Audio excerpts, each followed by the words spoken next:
Chimimoryos were first encountered by the Black Swordsman Party during their visit to Quathoth. Now, the word originated in China roughly 2,500 years ago, and refers to monsters of mountains and rivers. Though not a particularly strong creature, and despite only showing up in one chapter, this Chimimoryo, whom the community has dubbed as Schnoz, has been a running meme since 2003 within the Berserk community. As such, even though he's pretty inconsequential in the manga, he's become an iconic aspect within the fandom. Apostles are inhuman creatures who join the ranks of demon kind by activating a Bailet, and offering up a special sacrifice to the Godhand for a certain measure of power. What they sacrifice is the most important person to their life, thus signifying their abandonment of their own humanity and soul for power. They have one absolute law decreed upon them by the Godhand: do as thou wilt, a reference to Aleister Crowley. That being said, most engaged in the festival, and are quite prone to eating humans to their heart's content. Each apostle has a unique form that reflects their spiritual self. Upon their death, they are dragged into the abyss by a horde of dead spirits. Their physical body thusly reverts back to its original form, with all the injuries remaining. They can transform from their base human form to their apostle form, and vice versa, upon command. And some can even create spawn, otherwise known as pseudo-apostles. For example, the Count forced a parasitic slug down Zondark's mouth to control him, and Rosine used cocoons to turn children into monstrous insects. Pseudo-apostles are humans that were transformed by an apostle into demonic spawn. The Egg of the Perfect World did this to Mosgus and his various disciples, and he subsequently gave them angelic forms. He also did this to the Great Goat as well. The Count and Rosine, like we just mentioned, did this as well. And finally, Ganishka did this to transform the Kushan soldiers into grotesque, tentacled creatures. The Godhand are 5 beings who execute the will of the idea of evil, by virtue that their desires are intrinsic to the entity. They rule over apostles as masters, and are responsible for facilitating the demonic reincarnation of those who activate a Bailet. They exist everywhere. Any place negative human thoughts swirl in concentration, but as a huge body of thought, they cannot take human flesh. So in this sense, they exist nowhere. Like apostles, each member was originally human. However, unlike apostles, they possess the Crimson Bailets, which destines them as demon sovereigns. Now it takes 216 years for a new member of the Godhand to be born, in a festival known as the Eclipse. Purportedly, they can die, as 4 of the members featured in Skull Knight's Blood Vision are no longer around, but it's uncertain as to how one goes about killing them. Now they all possess reality-altering abilities, which allow them to manipulate space and time, and they can read causality, which is basically the future. And they can do this with extreme precision, but they cannot anticipate everything, as there are certain events that elude them.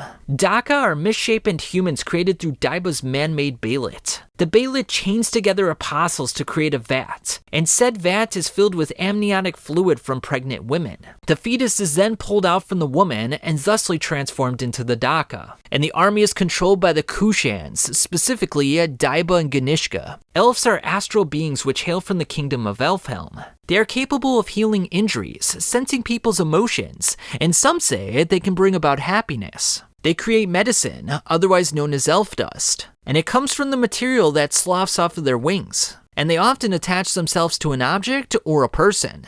But if something ever happens to that object or person, like the flower wilting away for Cheech, they disappear from the physical world. Daemons literally mean chief spirits. They reside within a deep stratum of the astral world. And not all of them are astral beings. Some of them were real people, heroes, and even witches. It is suggested that Flora, Shirka's old master, is in fact now a Damon, and they can sort of be thought of as a counterpart to the apostles. The 4 kings of the world are a powerful group of spirits that dwell deep in the astral realm. Though they can effectively stop astral creatures, they're only half as effective on anything with a physical substance, and they have no effect on physical objects. Now the king of the east presides over the wind, the king of the west over water, the king of the south fire, and the king of the north earth. Now the incantation that Shirka uses to summon them comes from the Kabbalistic cross, the first part of the lesser banishing ritual of the pentagram. Dead spirits are spirits of the dead that roam in the interstice and the shallow levels of the astral realm. They are drawn to the brand and come out nightly to attack and possess the humans with such brands. Though they are very powerful and persistent during the nighttime, they always retreat when the sun comes out. And not only do they attack branded ones, but they can also possess regular humans as well, as one did to Farnese one fateful night. Elementals are magical entities of the astral realm, which work in resonance with the 4 primary elemental states of the world. Earth elementals govern solid states, water elementals liquid, wind elementals vapor, and fire elementals energy. They typically live in large quantities, and can exist within magical items to offer divine protection. Now there exists a 5th elemental that ties together the 4 great elementals, and they are called Barites. More on this in a bit. Wind elementals are called sylphs, and they take the form of tiny angels with wing-like arms. Fire elementals are called salamanders, and they take the form of tiny lizards.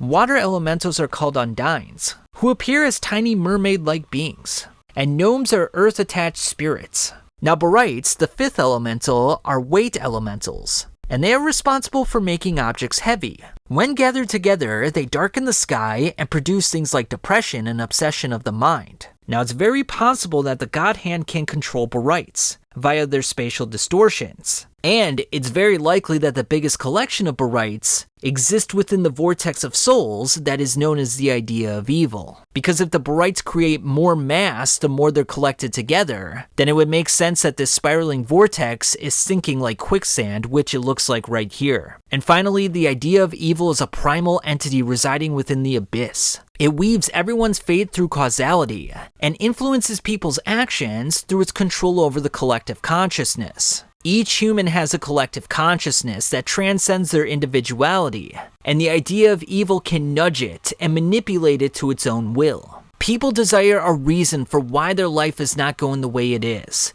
They need an excuse, if you will. And through this excuse, they blame others. They castigate those who are different. They blame others for their own shortcomings. And this is how the idea of evil was born, through the swells of negative emotions.